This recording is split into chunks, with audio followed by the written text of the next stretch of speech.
sejak kebangkitannya, ulama bersama pengikut-pengikutnya istiqomah dan setia, jaga akidah dan sunnah Rasulnya. Alhamdulillah segala puji baginya, ulama bersama pengikut-pengikutnya istiqomah dan setia, menjaga agama manusia dan bangsa. Mari kuatkan niat kita, kita bulatkan tekad kita, terus lanjutkan amal kita, mengembangkan hikmah kita. Assalamualaikum warahmatullahi wabarakatuh.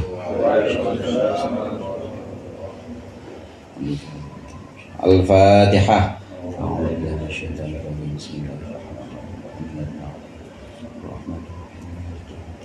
Iyyaka na'budu wa iyyaka nasta'in. Shiratal mustaqim. Shiratal ladzina an'amta 'alaihim ghairil maghdubi 'alaihim. Alhamdulillahi dzil jalali wal ikram ala ma akmalahu min dinil Islam. Wassalatu wassalamu ala nabiyyil huda war rahmah al-mab'uthi bil kitabi wal hikmah khatamin nabiyyin wa imamil mursyidin sayyidina Muhammadin wa ala alihi wa sahbihi atba'ihi ajma'in. Amma ba'd, fa inna ahsanal hadithi kitabullah wa khairal hadi hadi Muhammadin sallallahu alaihi wasallam wa syarrul umuri muhdatsatuha wa kullu muhdatsatin bid'ah wa kullu bid'atin dhalalah. Para ustaz, para hujjaj, para sesepuh dan segenap hadirin jamaah Majelis Ta'lim Al-Halaqatul Munfarijah, Majelis Ta'lim dan Dzikir Al-Halaqatul Munfarijah yang dirahmati oleh Allah.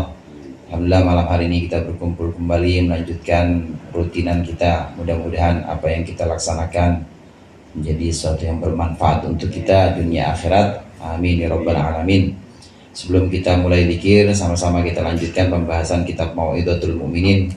Dalam mencari pasangan hidup atau jodoh, yang pertama agama yang perlu kita perhatikan. Tentu agama Islam artinya juga memiliki pemahaman-pemahaman agama yang cukup untuk seorang perempuan, nutup aurat, kemudian bisa baca kulhu mah bisa gitu, kuliah kulhu, pokoknya itu aja gacuannya bisa.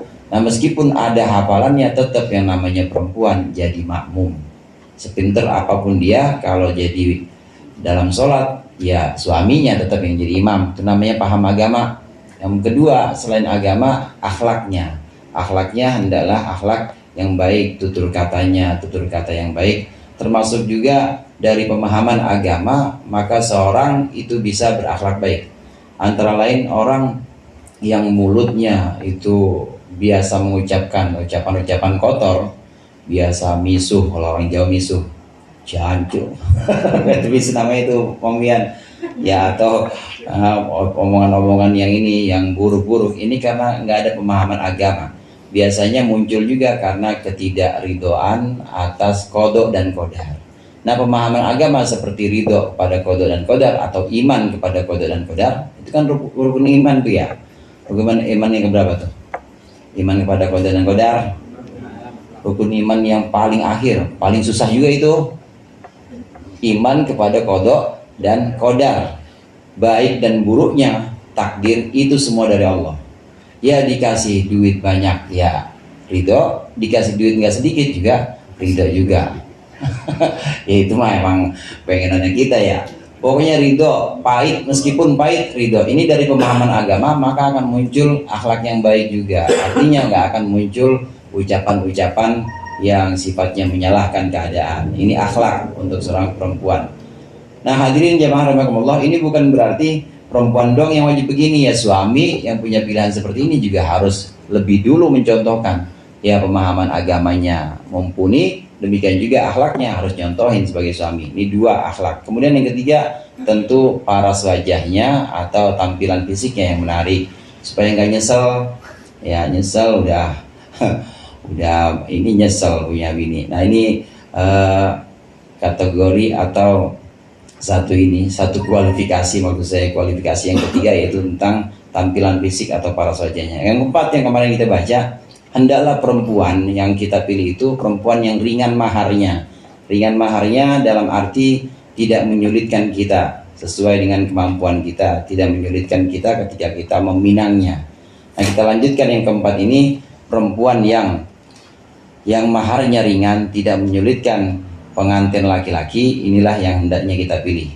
Maka di sini dilanjutkan oleh muallif, qala al-muallif rahimahullah wa nafa'ana bihi wa bi ulumihi fid dharain amin. Wa kama tukrahul mughalatu fil mahri min jihatil mar'ati fayukrahu su'alu an maliha min jihatir rajuli. Sebagaimana tidak disukai, sebagaimana tidak diperbolehkan al-mughalatu fil mahri, bermahal-mahal atau mughalah itu, ia bermahal-mahal atau berlebihan dalam mahar min jihatil mar'i, dari sisi perempuan, fayukrahu su'alu, maka juga tidak boleh bertanya an maliha, tentang hartanya perempuan, min jihatir rajuli, dari sisi laki-laki. Ada keseimbangan di sini. Sebagai seorang laki-laki yang ingin cari perempuan, nggak boleh kita harus cari yang perempuan murah, bukan murah, ringan maksud saya, ringan, perempuan yang ringan maharnya. Nah, laki-laki hendaklah mencari yang ringan maharnya. Boleh nyari yang ringan maharnya, tapi meskipun punya hak seperti itu, jangan sekali-kali laki-laki nanya, itu perempuan anaknya orang kaya bukan? Itu perempuan dia punya jatah kira-kira warisannya berapa? Jangan. Namanya cowok matre kalau gitu. Dia boleh, dia memang memilih perempuan yang ringan maharnya, tapi jangan sekali-kali memilih perempuan, pengen perempuan yang maharnya ringan tapi warisannya banyak. Keenakan. Lakinya pengen yang ringan maharnya tapi yang warisan banyak. Jangan sekali-kali menanyakan tentang perihal harta perempuan yang dia punya atau yang bakal dia terima nanti, jangan. Maka di sini ada larangan juga. Laki-laki diperbolehkan untuk milih perempuan yang ringan maharnya, tapi dilarang untuk menanyakan perihal kekayaan perempuan atau kekayaan keluarganya. Jangan, nggak boleh sebagai laki-laki menanyakan itu. Wala yang bagi ayyankiha ta'man fil mali, tidak boleh seorang laki-laki menikah itu karena tamak atau karena serakah dalam hartanya. Nggak boleh hanya semata-mata karena hartanya, tidak boleh. Wa idza uhdiya ilaihim fala yang bagi ayyuhdiya liyattarrahum ilal muqabalati bi aktsara minhu.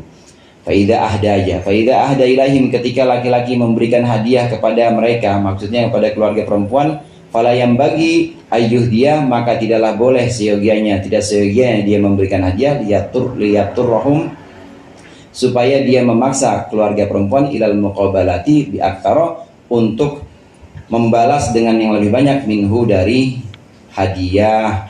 Wa kadzalika idza uhdu ilaihi, demikian juga ketika ahdau ilaihi, demikian juga ketika keluarga perempuan memberikan hadiah kepada laki-laki, faniyatu talabi ziyadah, maka mencari tambahan itu niyatun fasidatun, adalah niat yang rusak. Wa dakhilun fi qaulihi ta'ala, dan masuk dalam firman Allah Ta'ala, wala tamnun tastakthir, wala tamnun, janganlah engkau memberi, tastakthir, dengan harapan engkau memperoleh banyak, aitu'ti, engkau memberikan, litatluba aktsara, untuk mendapatkan lebih banyak. Tidak boleh seorang menikah niatnya untuk mencari harta kekayaan. Ini calon saya, nih orang, ini keturunan orang kaya paling kaya di Ceger nomor 2, nggak boleh. Paling kaya di Kebayoran, nggak boleh. Dan ketika memberikan hadiah, serah-serahan atau memberikan hadiah ketika perkenalan, ini jangan pernah mengharapkan kalau gua ngasih nilainya 10 juta, nanti genjotan namanya sesuai ya. Nanti juga harus 10 juta balikannya.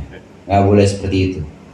Jadi tidak boleh membandingkan apa yang kita berikan, harus sesuai dengan yang kita terima, nggak boleh. Apalagi lebih, orang minta atau mengharap sesuai aja nggak boleh, apalagi lebih, minta lebihan. Harusnya pantasnya kalau ngasih segini mah balikannya harus lebih dikit, nih nggak boleh. Ini masuk dalam firman Allah, wala tamnun tastakthir, janganlah engkau memberi tapi engkau meminta lebih banyak. Artinya ngasih tapi ada maksud untuk memberikan lebih banyak, jangan. Ini al-ibrah bi umumil lafadz la bi khusus sabab. Memang ungkapan dalam Al-Quran atau nasihat-nasihat itu umum lafadznya umum. Artinya kalau di sini kaitannya adalah dengan pemberian hadiah kepada perempuan, nggak boleh niat nanti keluarga perempuan balikin dengan yang setimpal atau yang lebih, nggak boleh. Nah, bukan hanya itu, karena al-ibrah bi umumil lafadz, karena nasihat itu pasti umum, ini juga bisa berlaku untuk yang lain. Nggak boleh kita memberi nasihat mau'izah hasanah 2 jam nih, 2 jamnya aku sekian nih amplopnya, nggak boleh. Nggak boleh juga kita rasa udah dilem amplopnya Ustaz, jadi nggak usah banyak-banyak, nggak boleh juga. Itu namanya ngasih tapi mengharapkan banyak. Wala tamnun tastaktir, memberikan sesuatu bentuknya ilmu kemudian mengharapkan lebih banyak. Kalau ini mah sebentar doang, tahu amplopnya tipis diginiin sama dia segini, ya berarti 15 menit aja, nggak boleh. Kalau banyak kan rada tebal, maka ceramahnya panjang lagi, nggak boleh, nggak begitu. Berlaku untuk ilmu, memberikan ilmu tapi mengharapkan banyak. Begitu juga berlaku untuk sedekah. Kita berharap sedekah, ngasih sedekah kepada orang atau santunan, niatnya untuk memperoleh yang lebih banyak, artinya bukan hanya balasan dari Allah, tapi supaya orang yang kita sedekahin, orang yang kita santuin nurut. Ntar lu kalau gue suruh-suruh kudu mau, ntar kalau gue ada apa-apa lu udah gue kasih banyak, kalau ada apa-apa sedekah santunan lu yang gue kasih kudu mau. Jangan. Ini namanya wala tamnun tastakthir, masuk dalam firman ini. Jangan kita memberikan sesuatu dengan mengharapkan yang lebih banyak dari orang yang kita berikan. Mudah-mudahan bermanfaat. Mari sama-sama kita awali.